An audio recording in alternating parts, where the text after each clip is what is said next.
আসসালামু আলাইকুম ওয়ারাহমাতুল্লাহ। প্রিয় দর্শক, আশা করি আপনারা সকলেই অনেক ভালো আছেন। আমাদের চ্যানেলটিতে প্রতিনিয়ত ইসলামিক এবং শিক্ষণীয় ভিডিও ছাড়া হয়, তাই লাইক, কমেন্ট এবং সাবস্ক্রাইব করবেন আশা করি। চলুন ভিডিওটি শুরু করা যাক। মৃত্যু মানে শেষ নয়, এক মুহূর্তে তোমার রূহ দেহ থেকে বেরিয়ে যাবে, মানুষ চলে যাবে আর তুমি একা।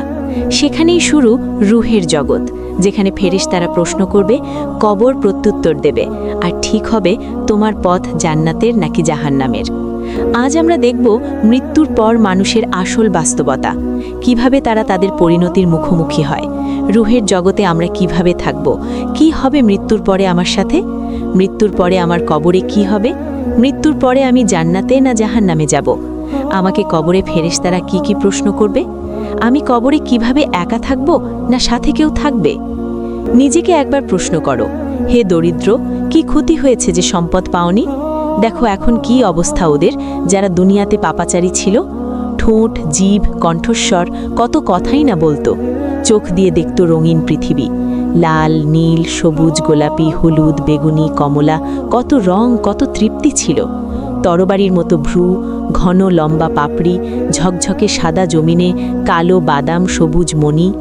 নারীর চোখের দৃষ্টিতে আলোড়ন উঠত পুরুষের হৃদয়ে। আজ সেই চোখের কি দশা? অক্ষিকোটর ছেড়ে বেরিয়ে গেছে মণি, গলে পচে খসে গেছে পাতা ও পাপড়ি।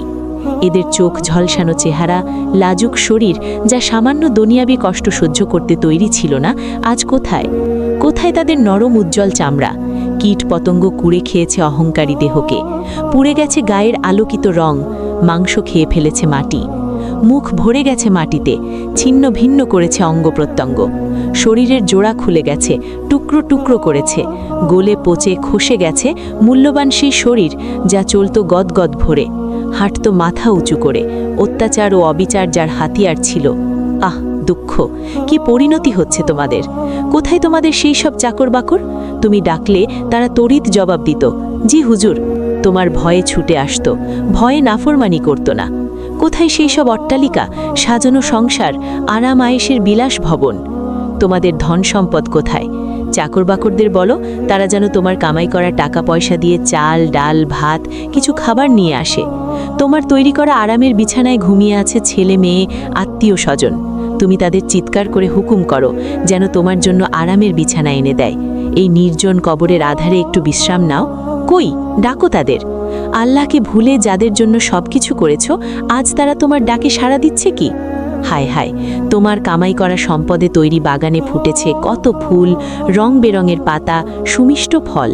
ওদের বলো তারা যেন তোমাকে কিছু দেয়, কবরে ফুল দিক, সুরভিত ফল দিক, খাবার দিক। দিচ্ছে? দেয় না। তোমার আর্ত চিৎকার, হাহাকার পৌঁছে না ওদের কানে।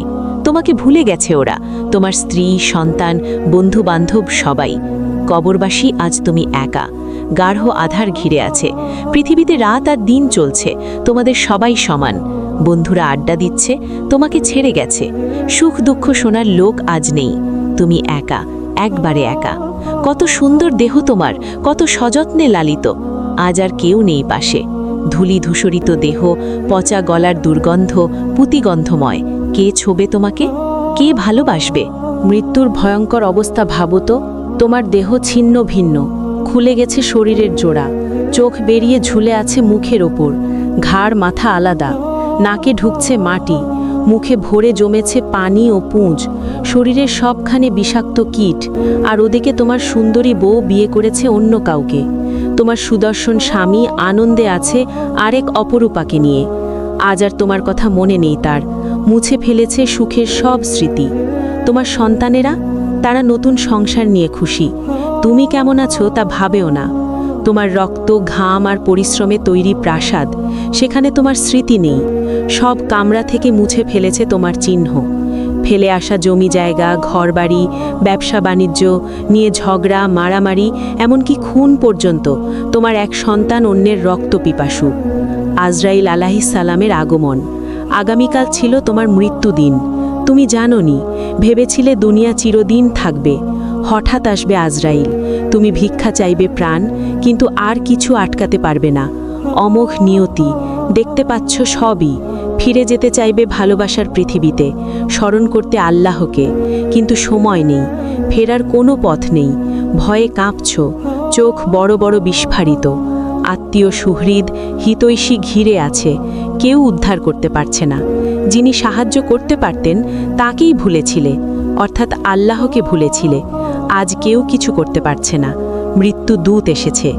হে মুসলমান, মৃত্যুর আগে ওমর ইবনে আব্দুল আজিজের শিক্ষা। তিনি বলেন, তুমি ভীত সন্ত্রস্ত হয়ে ঘেমে উঠেছ, পিপাসা লেগেছে, কে দেবে পানি? ছটফট করছো, গলায় কাঁটা। আল্লাহ বলেন, যখন প্রাণ কণ্ঠার কাছে আসে, কেন পারো না ফেরাতে? কদিন আগে ছিলে তুমি দুনিয়ায় মৃতদের চোখ বন্ধ করাতে, গোসল দিতে, কাফন পরাতে, আর আজ মৃত্যু এসে হাজির। বাদশাহ ওমর ইবনে আব্দুল আজিজ বলেন, মানুষ খুশি হয় যা তাড়াতাড়ি ধ্বংস হবে, স্বপ্নে মগ্ন হয়ে কাটায় জীবন, মৃত্যু বসে থাকে কাঁধে। দুদিনের দুনিয়ায় দিন কাটায় চার পেয়ে জানোয়ারের মতো। দেখো শেষ ঘটনা, বাঘের ঘটনা। এই ঘটনাটি জীবন বদলে দিতে যথেষ্ট। একদিন এক হপ্তাপর রাখাল বালক বকরি চড়াচ্ছে। হঠাৎ আসে হিংস্র বাঘ, একটি ছাগল নিয়ে অদৃশ্য। মুসলিম রাখাল চিৎকার করে কাঁদে। ইহুদি রাখাল জিজ্ঞেস করে, কাঁদছিস কেন? প্রাণে বেঁচে গেছিস, মাত্র একটা বকরি গেছে। মুসলিম রাখাল বলল, বকরি হারানোর জন্য নয়, কাঁদছি কারণ খলিফা ওমর ইবনে আব্দুল আজিজ আর নেই।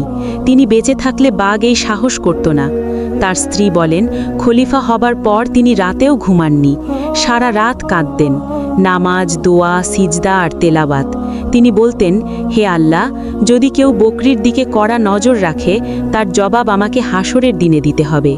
আজকের গল্প আমাদের শিখিয়েছে, দুনিয়ার সব ধন সম্পদ, সৌন্দর্য, পরিবার আর আরাম সর্বশেষে আমাদের কোনো সাহায্য করতে পারবে না।